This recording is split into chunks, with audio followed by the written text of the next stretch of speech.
자, 음악이라는 건 눈에 보이지 않기 때문에 대단히 강력합니다. 그리고 음악은 다른 누군가에게 독점을 주장하지 않아요. 영화를 볼 때는 딴짓하면 안 됩니다. 음악은 음악에 집중해서 듣는 것도 괜찮은 태도지만 음악과 더불어 무엇이든 할 수 있어요.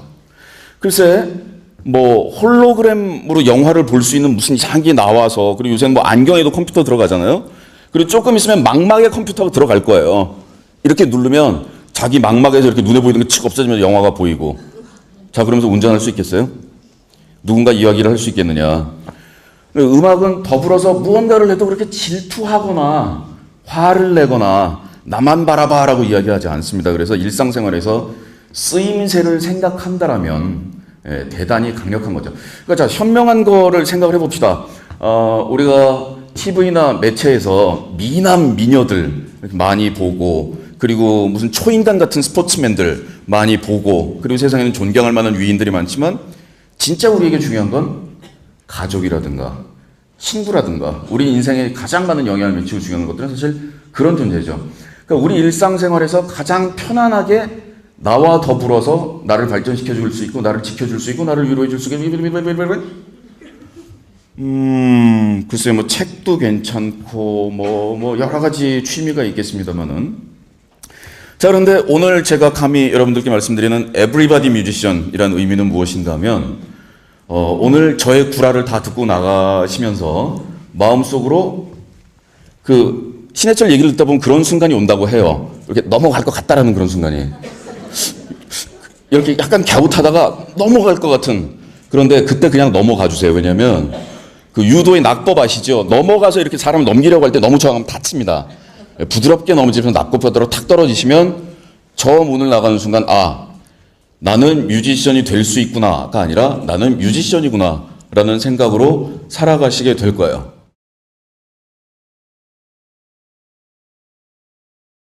자, 직업이 자아 실현을 시켜줄 수 있는 수단이다. 뻥치시고 있네. 오늘 이 자리에서 우리 그냥 따고 조사해 볼까요? 이 자리에서 직업 가지고 계신 분들 중에서 그 직업이 나의 자아 실현을 시켜주고 계신 분 조사해 볼까요? 계시다면 다행이겠죠. 저는 그런 질문 많이 받습니다. 어쨌든 자기가 좋아하는 일을 하니까 행복하지 않느냐. 물론 감사한 입장에 있다라고 100번 자기 자신을 설득하려고 하는데, 인간이라는 건 이봐라 왜 이런 거야 이런 주댕이가 나올 때도 참 많이 있는 겁니다. 어차피.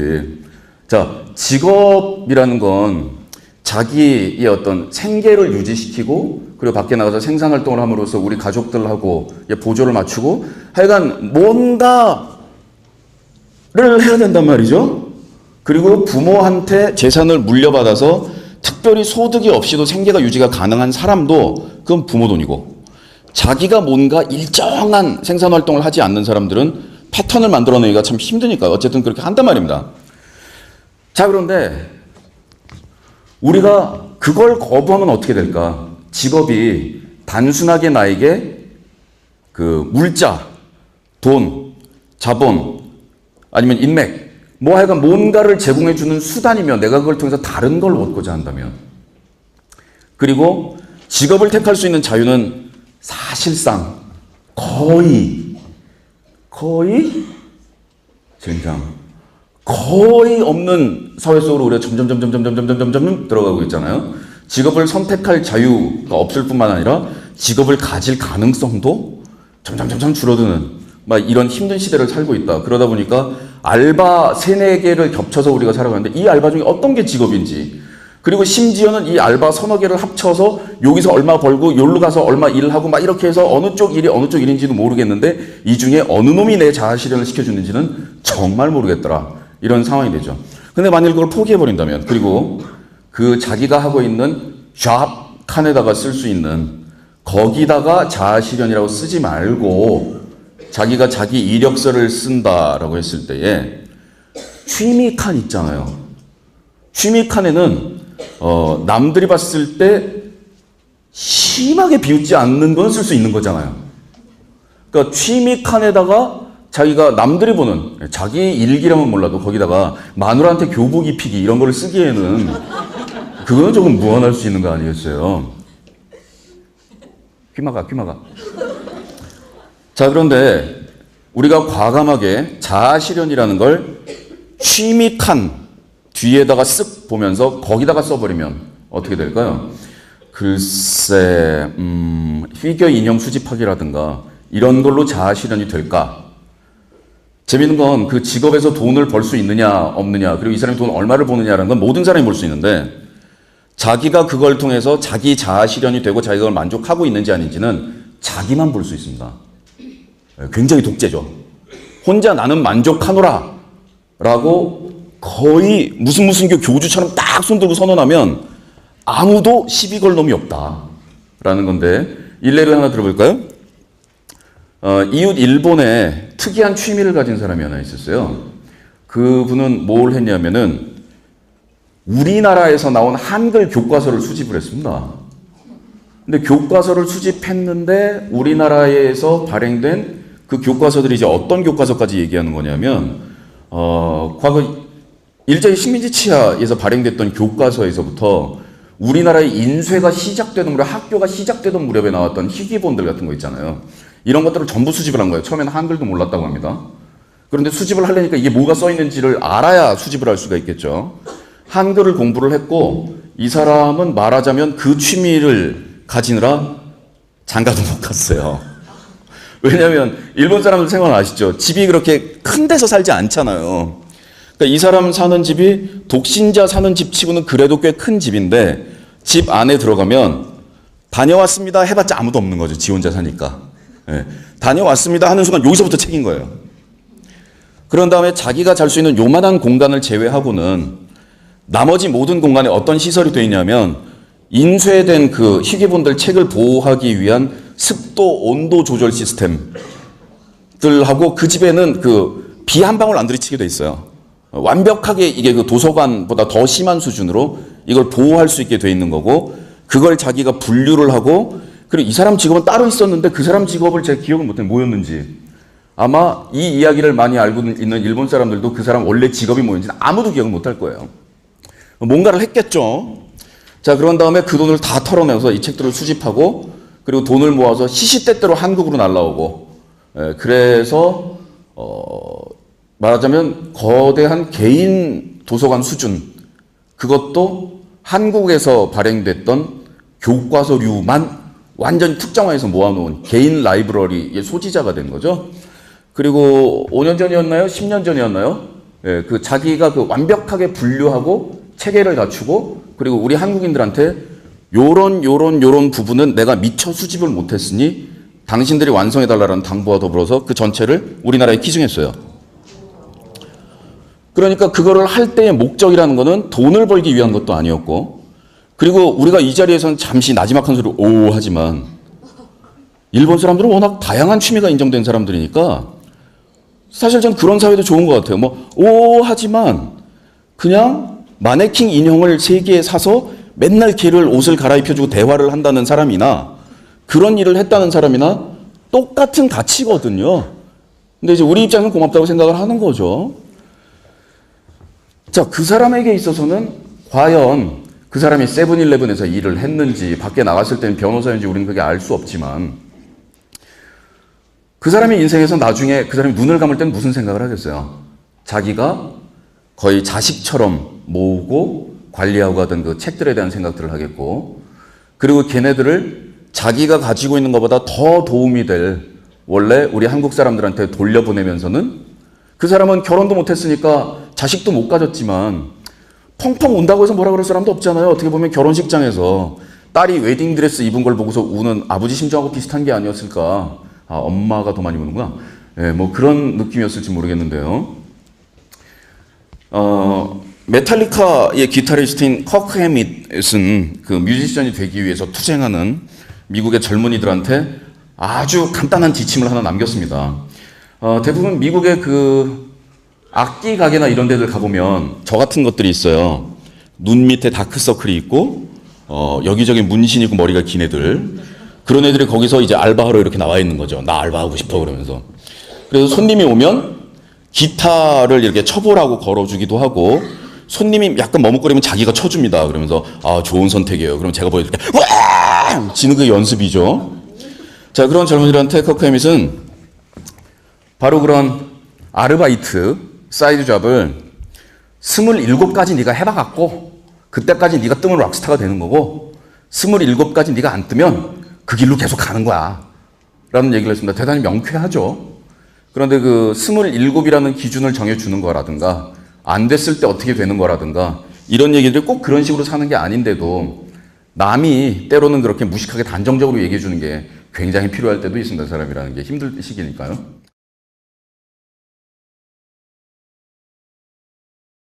그때 저는 신부지망생이 되려고 되게 죄송합니다. 웃기죠? 저도 웃겨요. 고등학교 3학년 때까지 제가 신부지망생, 그러니까 저 신랑 신부 말고요. 신부지망생이었는데 고등학교 3학년 때 그래서 학교에 문과반, 이과반 나눠질 때 신부가 상업 수업 들어서 뭐하리 그러고서 독일어반 갔다가 완전히 그냥 삐 됐었는데 그때 여름방학 때 무릎 위에다가 신부는 가난한 사람들한테 항상 관심을 가져야 되잖아요. 그래서 너무너무 돈이 없어서 가난해서 옷을 많이 못 입고 있는 언니들이 찍혀 있는 그 사진들을 보면서 어느 언니를 구제해야 되나 라는 거를 결정하는 그 풀모 잡지 있어요.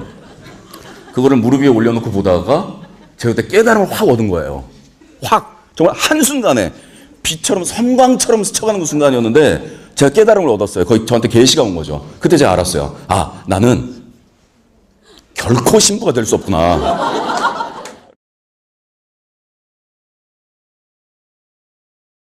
지금은 누구나 음악가가 될 수 있는 시대, 그리고 대중음악가의 주인은 불특정 다수인 대중이 주인인 시대를 맞이했습니다. 그렇다면 다음 시대는 무엇일까요? 다음 시대는 아마추어와 프로페셔널의 경계선이 없어지는, 그러므로 인해서 모든 사람이 뮤지션이 될 수 있는 가능성을 안고 있는 시대가 됩니다. 음악의 생산 수단이 민중에게 넘어가는 최초의 시대로 21세기는 기록이 될 겁니다. 자, 그 살아있는 증거를 여러분은 얼마 전에 목격하셨습니다. 박명수 씨. 왜? 저는 이 자리에서 박명수 씨를 조롱하려고 하는 얘기가 아닌데, 그 박명수 씨가 컴퓨터 음악 프로그램을 사용해서 몇 가지를 조립함으로 해서 이제 음악을 만들고, 그런 노래가 그 미디어에서 그런 걸 가지고 이제 같이 장난스럽게 하면서 그게 대형 히트를 하니까, 뭐 어떤 뮤지션들은 그걸 보고서 이제 자괴감을 느낀다는, 박탈감을 느낀다는 이런 찌질한 소리 하는 애들이 있어요. 박명수 씨가 그런 방법으로 음악을 만든다고 해서 자기들이 음악할 기회가 줄어드는 건 전혀 없거든요. 그리고 그런 식으로 음악하는 게 음악 만드는 걸 우스워 보일 수 있게 할 수 있지 않겠냐라는, 저는 그런 생각이 든 거죠. 너만 안 우스워 보이면 되잖아. 네가 음악 잘하면 되잖아. 네가 무슨 음악 전체를 걱정해. 자, 그 박명수 씨가 썼던 로직 프로그램은 저도 지금 사용하고 있는 프로그램이거든요. 그런데 그분처럼 간단한 조립 유니트를 사용해서 음악을 만들 수도 있고, 저처럼 지금 오케스트라가 총동원된 그 128트랙의 믹스를 행한다든가, 뭐 자체 프로그램을 개발한다든가, 이걸 사용하기에 따라서 무엇이든지 할 수 있습니다.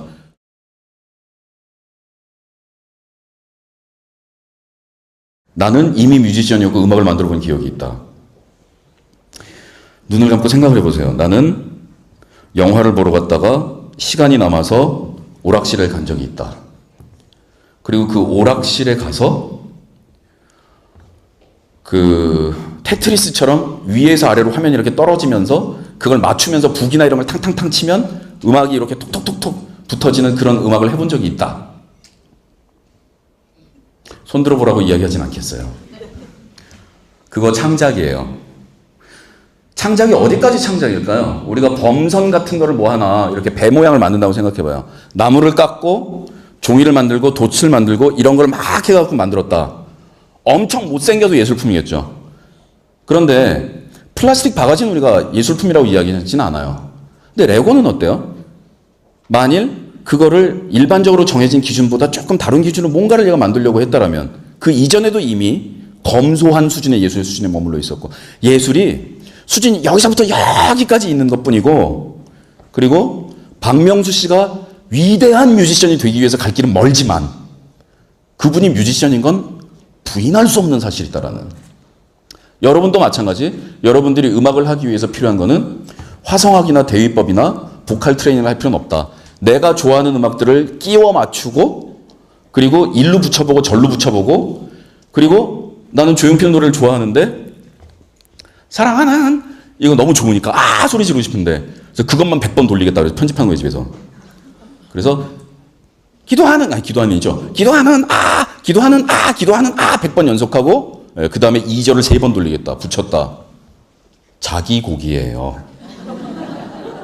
상업적으로 발표할 권한이 없을 뿐. 내가 만든 노래가 있는데 아직 저작권 문제가 해결이 안 난 거야. 표현축이죠. 음악이 인간과 더불어 존재했었고 앞으로도 존재할 것이며 그 음악을 감상함으로 해서 우리는 남들의 마음속에 들어갈 수 있고 심지어는 내가 나한테 거짓말하고 있었던 사실, 나의 진실을 알아낼 수도 있고 누군가 굉장히 오락거리로 가벼운 용도로 사용하면서 친한 친구가 될 때 내가 좋아하는 음악이나 가수 이름을 먼저 이야기하면 말문을 틀 수 있는 용도로 쓸 수도 있고 그리고 음악을 들으면서 나의 인생을 한 번에 돌아볼 수도 있고 음악을 들으면서 조깅을 할 수도 있고 이런 생활과 더불어 살아갈 수도 있고 이렇습니다. 음악의 위력은 남들하고 같이 들을 경우에 폭발적인 배가력인데 투제곱이라고 생각하시면 됩니다. 2사람이 들을 때, 4사람이 들을 때 음악의 위력은 완전히 달라지고 내가 아는 음악, 내가 좋아하는 음악을 남이 공감해 줄 때 그리고 그 다음에 둘이 안 풀리던 얘기를 해보면 매우 다른 경험들을 하게 되죠. 그래서 문자로 잘 소통이 되지 않거나 의견이 안 맞는 사람들끼리 음악을 같이 공유하는 것은 엄청난 결과를 낳습니다. 그렇기 때문에 우리나라에서 아침 이슬이 금지곡이었던 거고 독재 정권들이 무엇이 그렇게 두려워서 수많은 음악가들의 음악들을 금지시키고 막았겠어요. 서구의 역사도 마찬가지. 특정한 어떤 목적을 가진 그 목적 집단이 하나의 노래를 공유하고 그 노래를 같이 부르면 수십 시간 토론을 하거나 서로 감시하면서 목적을 향해서 나아가자고 다그치는 것보다 훨씬 더 강력한 에너지를 낳고 사람들을 결합시키는 힘이 있기 때문에 그 음악의 기능을 못 쓰도록 하기 위해서 여러 가지 사건들과 탄압들이 우리나라에서 있었던 거죠.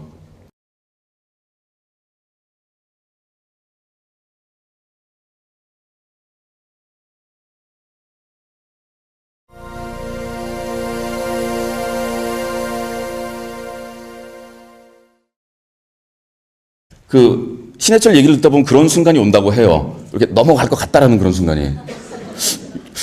이렇게 약간 갸웃하다가 넘어갈 것 같은. 그런데 그때 그냥 넘어가 주세요. 왜냐면 그 유도의 낙법 아시죠? 넘어가서 이렇게 사람을 넘기려고 할 때 너무 저항하면 다칩니다.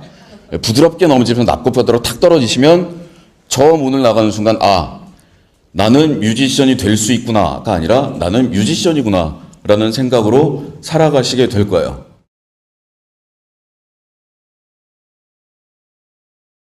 자, 직업이 자아 실현을 시켜줄 수 있는 수단이다. 뻥치시고 있네. 오늘 이 자리에서 우리 그냥 따고 조사해 볼까요? 이 자리에서 직업 가지고 계신 분들 중에서 그 직업이 나의 자아 실현을 시켜주고 계신 분 조사해 볼까요? 계시다면 다행이겠죠. 저는 그런 질문 많이 받습니다. 어쨌든 자기가 좋아하는 일을 하니까 행복하지 않느냐. 물론 감사한 입장에 있다라고 100번 자기 자신을 설득하려고 하는데 거의 없는 사회 속으로 우리가 점점 들어가고 있잖아요. 직업을 선택할 자유가 없을 뿐만 아니라 직업을 가질 가능성도 점점 줄어드는 이런 힘든 시대를 살고 있다. 그러다 보니까 알바 3-4개를 겹쳐서 우리가 살아가는데 이 알바 중에 어떤 게 직업인지 그리고 심지어는 이 알바 3-4개를 합쳐서 여기서 얼마 벌고 여기로 가서 얼마 일을 하고 이렇게 해서 어느 쪽 일이 어느 쪽 일인지도 모르겠는데 이 중에 어느 놈이 내 자아 실현을 시켜주는지는 정말 모르겠더라. 이런 상황이 되죠. 근데 만일 그걸 포기해버린다면 그리고 그 자기가 하고 있는 잡 칸에다가 쓸 수 있는 거기다가 자아 실현이라고 쓰지 말고 자기가 자기 이력서를 쓴다라고 했을 때에 취미 칸 있잖아요. 취미 칸에는 남들이 봤을 때 심하게 비웃지 않는 건 쓸 수 있는 거잖아요. 그러니까 취미 칸에다가 자기가 남들이 보는 자기 일기라면 몰라도 거기다가 마누라한테 교복 입히기 이런 걸 쓰기에는 그거는 조금 무한할 수 있는 거 아니겠어요? 인간이라는 건 이바닥은 이런 거야! 이런 주댕이가 나올 때도 참 많이 있는 겁니다, 어차피. 자, 직업이라는 건 자기의 어떤 생계를 유지시키고 그리고 밖에 나가서 생산활동을 함으로써 우리 가족들하고 보조를 맞추고 하여간 뭔가를 해야 된단 말이죠. 그리고 부모한테 재산을 물려받아서 특별히 소득이 없이도 생계가 유지가 가능한 사람도 그건 부모 돈이고, 자기가 뭔가 일정한 생산활동을 하지 않는 사람들은 패턴을 만들어내기가 참 힘드니까 어쨌든 그렇게 한단 말입니다. 자, 그런데 우리가 그걸 거부하면 어떻게 될까? 직업이 단순하게 나에게 그 물자, 돈, 자본, 아니면 인맥, 뭐 하여간 뭔가를 제공해주는 수단이면 내가 그걸 통해서 다른 걸 얻고자 한다면, 그리고 직업을 택할 수 있는 자유는 사실상 거의 젠장 거의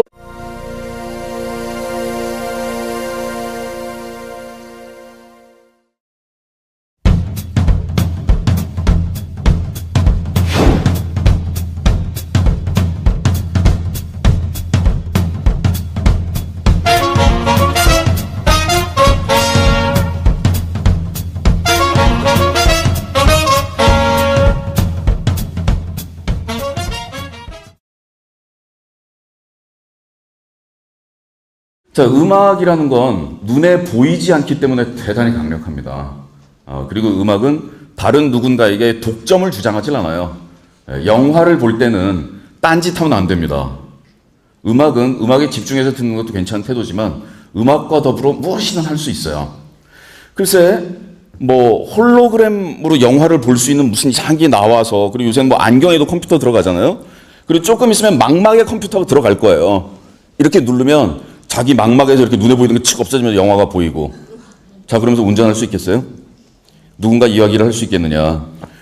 음악은 더불어서 무언가를 해도 그렇게 질투하거나 화를 내거나 나만 바라봐라고 이야기하지 않습니다. 그래서 일상생활에서 쓰임새를 생각한다라면 대단히 강력한 거죠. 그러니까 자, 현명한 거를 생각을 해봅시다. 우리가 TV나 매체에서 미남 미녀들 많이 보고, 그리고 무슨 초인간 같은 스포츠맨들 많이 보고, 그리고 세상에는 존경할 만한 위인들이 많지만 진짜 우리에게 중요한 건 가족이라든가 친구라든가 우리 인생에 가장 많은 영향을 미치고 중요한 것들은 사실 그런 존재죠. 그러니까 우리 일상생활에서 가장 편안하게 나와 더불어서 나를 발전시켜 줄 수 있고, 나를 지켜줄 수 있고, 나를 위로해 줄 수 있고, 글쎄요, 뭐 책도 괜찮고 뭐 여러 가지 취미가 있겠습니다만은. 자, 그런데 오늘 제가 감히 여러분들께 말씀드리는 Everybody Musician이라는 의미는 무엇인가 하면, 오늘 저의 구라를 다 듣고 나가시면서 마음속으로